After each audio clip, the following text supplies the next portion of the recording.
मेरी चाची की उम्र 45 वर्ष है। हम लोग एक ही घर में रहते हैं। मेरे चाचा और चाची ऊपर वाले फ्लोर पर हैं, जबकि हम लोग नीचे वाले फ्लोर पर रहते हैं। उम्र के इस पड़ाव में भी मेरी चाची ने अपने आप को बहुत मेंटेन करके रखा हुआ है। वो देखने में आज भी बहुत ही मस्त है। हमारे बाथरूम की दीवार पुरानी थी, जिसमें एक हल्का सा छेद था। वहां से मैं चाची को देखा करता था। तब मैं बहुत छोटा था। उसके बाद मैं कॉलेज की पढ़ाई के लिए बाहर चला गया था और अभी साल भर पहले ही लौटा हूँ। मेरी जॉब मेरे शहर में ही लग गई थी। जब मैं घर में रहने लगा तो उस समय चाचा की तबीयत ठीक नहीं रहती थी। उनको रक्तचाप की समस्या रहने लगी थी। वैसे चाची के एक लड़का और एक लड़की थी, लेकिन वो दोनों ही बाहर पढ़ाई कर रहे थे। इसलिए उनके साथ मदद करने के नाम पर घर में मैं ही था। एक दिन मेरे छोटे भाई का जन्मदिन था। हमने तय किया कि सब लोग मिलकर बाहर डिनर के लिए जाएंगे। मम्मी, पापा, मैं, मेरा भाई और कुछ रिश्तेदार सब तैयार थे। मैंने चाची से भी साथ चलने को कहा। पहले तो उन्होंने मना किया। बोली, चाचा अकेले हैं, मैं कैसे जाऊं? लेकिन मेरे और मम्मी के बार बार कहने पर वह मान गई। हमारी कार में जगह की थोड़ी दिक्कत थी।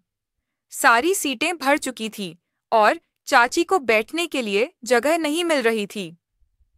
मैंने हंसते हुए कहा, चाची, आप मेरे पास बैठ जाए, मैं जगह बना लूंगा। वह थोड़ा हिचकिचाई, लेकिन फिर मेरे बगल में आकर बैठ गई। जगह इतनी कम थी कि वह आधी सीट पर और आधी मेरी गोद में थी। मैंने हल्के से मजाक किया, चाची, लगता है आज आपको मेरी गोद में ही सफर करना पड़ेगा। वह हंस दी और माहौल हल्का हो गया। रास्ता करीब आधे घंटे का था। कार की भीड़-भाड़ में मैंने धीरे से अपना एक हाथ चाची की कमर पर रख दिया। मुझे लगा कि शायद वह कुछ कहेंगी, लेकिन उन्होंने कुछ नहीं कहा। उनकी चुप्पी ने मुझे थोड़ा अजीब सा महसूस करवाया, लेकिन मैंने उस पल को और नहीं बढ़ाया। थोड़ी देर बाद मैंने बहाना बनाया कि मुझे बैठने में दिक्कत हो रही है। मैंने कहा, चाची, आप थोड़ा और मेरी तरफ आ जाए, वरना मेरी कमर दुखने लगेगी। वो हंसी और थोड़ा और मेरी गोद में सरक आई। उस आधे घंटे के सफर में मेरे मन में कई ख्याल आए। चाची की सादगी, उनकी वह गर्मजोशी, सब कुछ मुझे उनके और करीब ले जा रहा था। लेकिन मैं जानता था कि यह सिर्फ एक पल था और इसे ज्यादा बढ़ाना ठीक नहीं। हम रेस्तरां पहुंचे और जन्मदिन की पार्टी में सब मस्ती में डूब गए। चाची भी खुलकर हंसी और उस रात वह पहले से ज्यादा खूबसूरत लग रही थी। रेस्तरां में भाई का जन्मदिन शानदार रहा। हंसी मजाक, स्वादिष्ट खाना और परिवार का साथ, सब कुछ परफेक्ट था।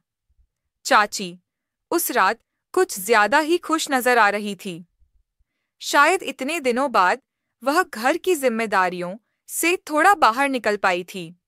उनकी हंसी और बिंदास अंदाज ने माहौल को और रंगीन कर दिया था। वापसी का समय हुआ तो फिर वही कार की जगह की समस्या सामने आई। हम सब थोड़े थके हुए थे, लेकिन मूड अभी भी हल्का फुल्का था। मैंने चाची से कहा, चाची, लगता है फिर वही इंतजाम करना पड़ेगा। मेरी गोद ही आपकी सीट है। वह हंसकर बोली, राहुल, तू भी ना बड़ा नाटक करता है। लेकिन फिर वह मेरे पास आकर बैठ गई। इस बार बिना ज्यादा हिचक के। शायद इस तरह की मस्ती ने उन्हें थोड़ा और सहज कर दिया था। कार शुरू हुई और हम वापस घर की ओर चल पड़े। इस बार चाची मेरी गोद में पूरी तरह से बैठी थी, क्योंकि सीट पर और जगह थी ही नहीं। अंधेरा होने की वजह से कार का माहौल थोड़ा शांत था। सब अपने फोन में व्यस्त थे और पापा ड्राइव कर रहे थे। मैंने फिर से धीरे से अपना हाथ चाची की कमर पर रखा। इस बार भी उन्होंने कुछ नहीं कहा, बस एक बार मेरी ओर देखा और हल्के से मुस्कुराई। उनकी वो मुस्कान ने मेरे दिल की धड़कन थोड़ी तेज कर दी। रास्ते में एक जगह कार को झटका लगा और चाची का बैलेंस थोड़ा बिगड़ गया।